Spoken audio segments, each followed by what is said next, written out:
If you ask me which president has most weaponized their attorney general, I immediately think of Donald Trump and William Barr. William Barr has been a hatchet man for Donald Trump, interfering in the Mueller investigation, putting out that insane propaganda letter, pretending as though the Mueller report was going to completely exonerate Donald Trump, despite specifically saying that it can't do that.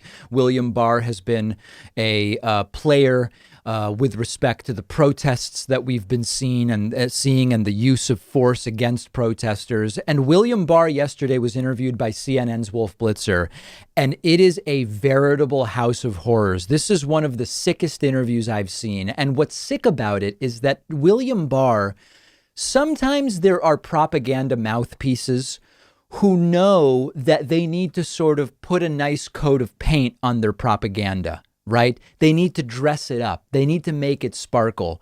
William Barr is not even pretending to care about the brazen and disgusting nature of how he is just going to get behind any crazy notion Donald Trump brings up about protesters or about vote by mail or whatever else. So let's get right into it. You've got to see this. This is unbelievable. Barr was asked by Wolf Blitzer what Trump has. Let me back up. I'm getting ahead. I'm shot out of a cannon. I'm getting ahead of myself. Donald Trump has talked about the problem with mail-in ballots is a foreign country could print off millions of them and submit them. And there's, of course, no evidence of that. So Wolf Blitzer rightly asks William Barr, what evidence do you have that's something foreign countries could do? And William Barr simply says logic. The answer is logic. And Wolf Blitzer is visibly taken aback by how stupid this argument is. Basing that on? I'm basing that, as I've said repeatedly, I'm basing that on logic. Pardon? Logic. But have you seen any evidence that a foreign country is trying to interfere in that way? No, I'm saying people are concerned about foreign influence. And if we use a ballot system with the system that that states are just now trying to adopt, it does leave open the possibility of counterfeiting ballots, either by someone here or someone overseas. So you think a foreign country could do that? I think anyone could do it. Have you seen any evidence that they're trying to do that? No, but most things can be counterfeited. That's why we go to the trouble of making our money the way we make it. Now, should we have Minnesota print up our money on regular parchment paper? So this is the same thing Mark Meadows said to Jake Tapper, Trump's current chief of staff.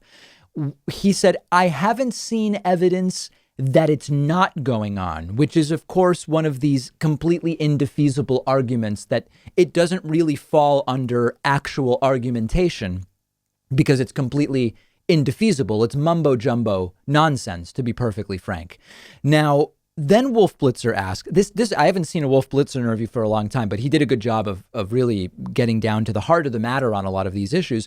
Wolf Blitzer asks, of the three countries, China, Russia, and Iran, which are kind of the three that are thrown around as having an interest in meddling in the election, not necessarily in favor of the same person, but the evidence that China and Iran are interfering is, of course, far less prevalent than that of Russia.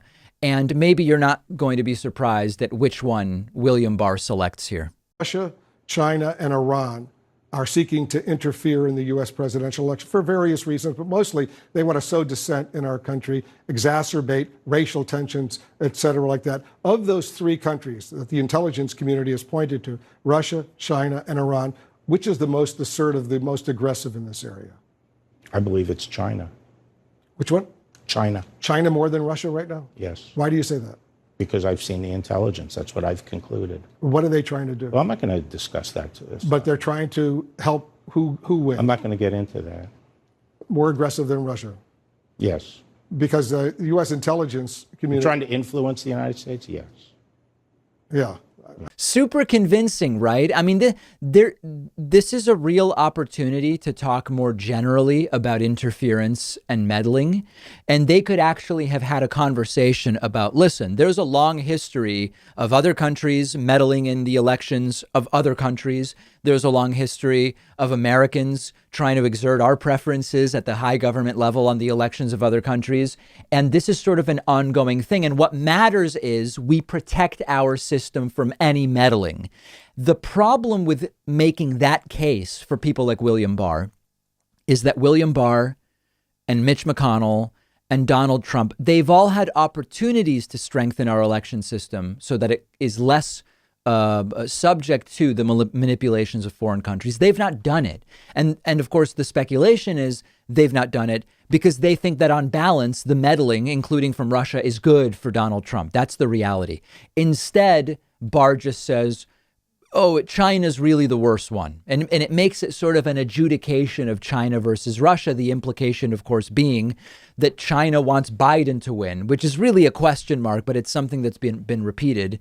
Whereas Russia wants Trump to win. The reason that there's a sort of base rate fallacy with these ideas that if X country wants Biden to win, it's because Biden will be in their pocket. The reality is that most countries have an interest in the more stable United States. So China may well want Joe Biden to be president instead of Trump because Trump is an unstable maniac. Iran may well want Biden instead of Trump because Biden maybe would stick to his word instead of how Donald Trump just bailed on the Iran deal, despite Iran not having done anything wrong. So just because a country prefers one candidate over another doesn't mean that they have that preference for nefarious reasons. Russia specifically, we know because it's in black and white and it's been in black and white for decades. Their goal to seize and grow their power globally is to make Western democracies appear unstable. And that's why they would support Donald Trump. So there's a real apples to spark plugs comparison going on here. Now, Wolf Blitzer, getting back to how many indictments have there been for voter fraud? If voter fraud really is the problem you claim it is, how many indictments have there been?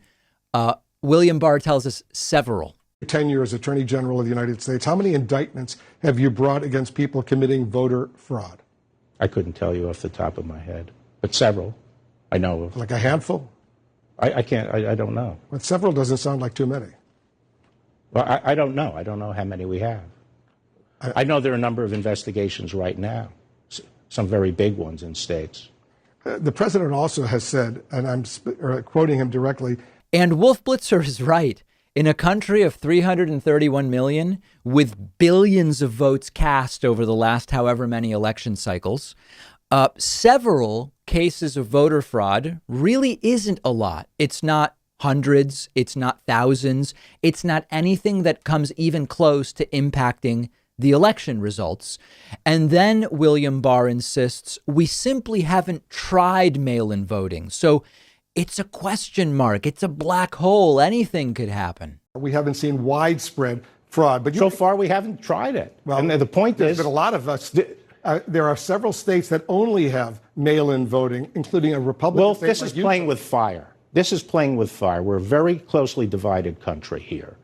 And if people have to have confidence in the results of the election and the legitimacy of the government, and people trying to change the rules to this methodology, which, as a matter of logic, is very open to fraud and coercion, is reckless and dangerous. And the people are playing with fire. Well, I will point out there are 5 states that only have mail-in voting, including Utah and Colorado, Washington State, Oregon, Hawaii. And they've reported over the years they've had virtually no problems. But who's trying to change the rules right now? I would say the people who want to go to mass mail-in ballots.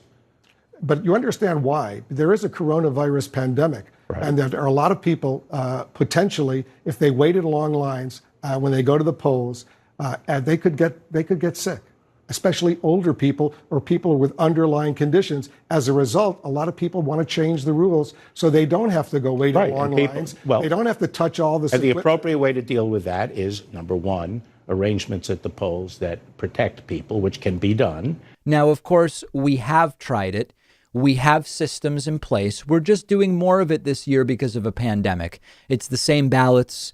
It's the same processes. It's the same postal service, unless, of course, Donald Trump manages to kneecap it. And William Barr gives a hint about what this is really about. William Barr says, listen, this is a closely divided country. And what that means is if too many people are able to vote safely, it could be really bad for Donald Trump. That's the code that William Barr is using when he says, listen, we got to be careful. This is a closely divided country. That's right.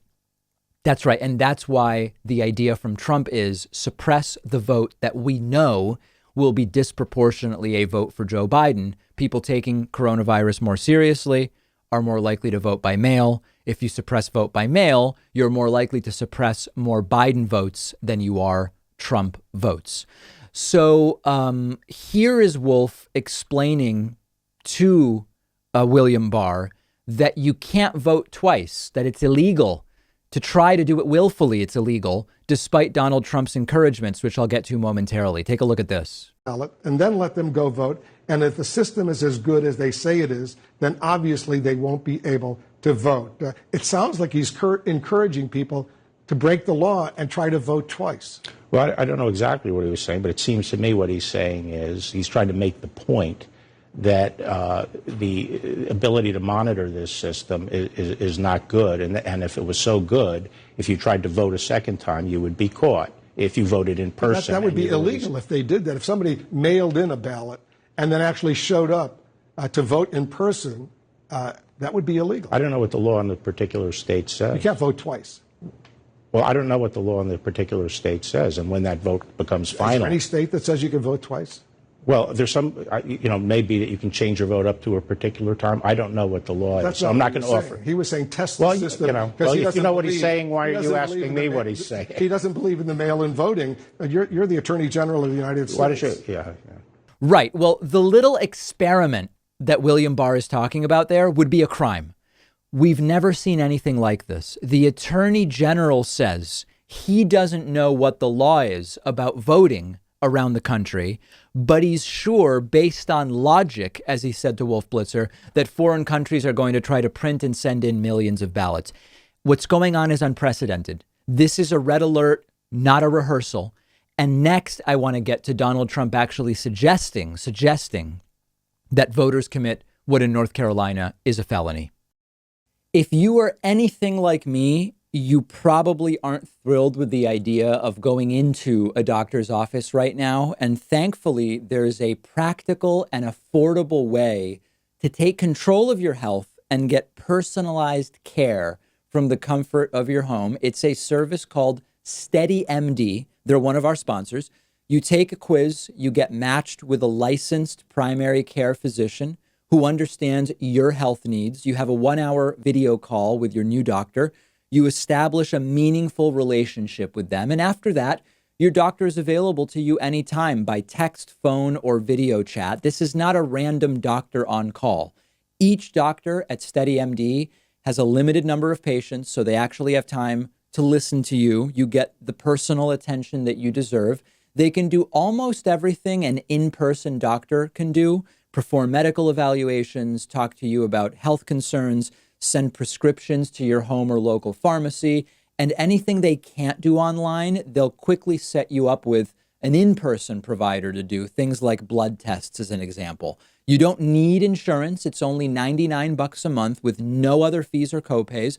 There are so many practical advantages to using SteadyMD for primary care, and it's also so much more affordable. Go to steadymd.com/Pakman to take the free quiz, see which doctor is right for you. I took their quiz. They matched me with a doctor who specializes in my particular health needs and situation. The doctor they gave me is a really perfect fit for me and my medical needs. There's no risk, no commitment to get started. Just click the link right underneath this video.